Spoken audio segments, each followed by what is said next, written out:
Hey guys, അപ്പോൾ എല്ലാവർക്കും welcome back. ഞാനൊരു വളരെ ഹാപ്പി ആയിട്ടുള്ളൊരു ന്യൂസ് നിങ്ങളുടെ അടുത്ത് ഷെയർ ചെയ്യാനായിട്ട് വന്നേക്കുന്നത്. എന്താണെന്ന് വെച്ച് കഴിഞ്ഞാൽ വേറെ ഒന്നുമല്ല, എൻ്റെ ചാനലിൽ 10K സബ്സ്ക്രൈബേഴ്സ് ആയിട്ടുണ്ട്. ഒരു വർഷത്തെ കഷ്ടപ്പാടെന്ന് വേണമെങ്കിൽ പറയാം. ഒരു വർഷത്തിന് ശേഷം നമ്മുടെ ചാനലിൽ ഇന്ന് 10K സബ്സ്ക്രൈബേഴ്സ് ആയിട്ടുണ്ട്. പക്ഷേ ഈ ഒരു ഹാപ്പി ന്യൂസിനോട് കൂടെ തന്നെ ചെറുതായിട്ടൊരു സാഡ് ന്യൂസും കൂടി ഉണ്ട്. വേറെ ഒന്നുമല്ല, നമ്മുടെ ചാനലിലെ കുറച്ച് വീഡിയോസും കാര്യങ്ങളെല്ലാം ഉടനെ തന്നെ ഡിലീറ്റ് ചെയ്ത് കളയേണ്ടതായിട്ട് വരും. കുറച്ച് വീഡിയോസൊന്നുമല്ല, കുറച്ചധികം വീഡിയോസ് ഡിലീറ്റ് ചെയ്ത് കളയേണ്ടി വരും. അല്ലെങ്കിൽ നമ്മുടെ ചാനൽ മോണിറ്റൈസേഷൻ ചെയ്യുന്ന സമയത്ത് കുറച്ച് പ്രശ്നങ്ങളും കാര്യങ്ങളൊക്കെ വരാൻ ചാൻസ് ഉണ്ട്.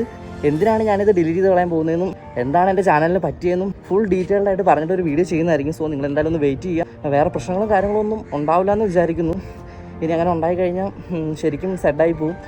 ഇത്ര ഒരു ഹാപ്പി ആയിട്ടിരിക്കുന്ന ഒരു ടൈമിൽ ആണ് ഇങ്ങനൊരു പ്രശ്നം കൂടി നമ്മുടെ ചാനലിൽ ഉണ്ടെന്ന് ഞാൻ അറിയുന്നത്. എന്തായാലും ഇതുവരെ എന്നെ സപ്പോർട്ട് ചെയ്ത് കൂടെ നിന്നിട്ടുള്ള എല്ലാവർക്കും താങ്ക് യു സോ മച്ച്. ഈ ഒരു കാര്യം പറയാൻ വേണ്ടി കൂടിയാണ് ഞാൻ ഈ ഒരു വീഡിയോ ചെയ്യുന്നത്. അപ്പോൾ അടുത്ത വീഡിയോയിൽ കാണാം. അതുവരേക്കും ബൈ ബൈ.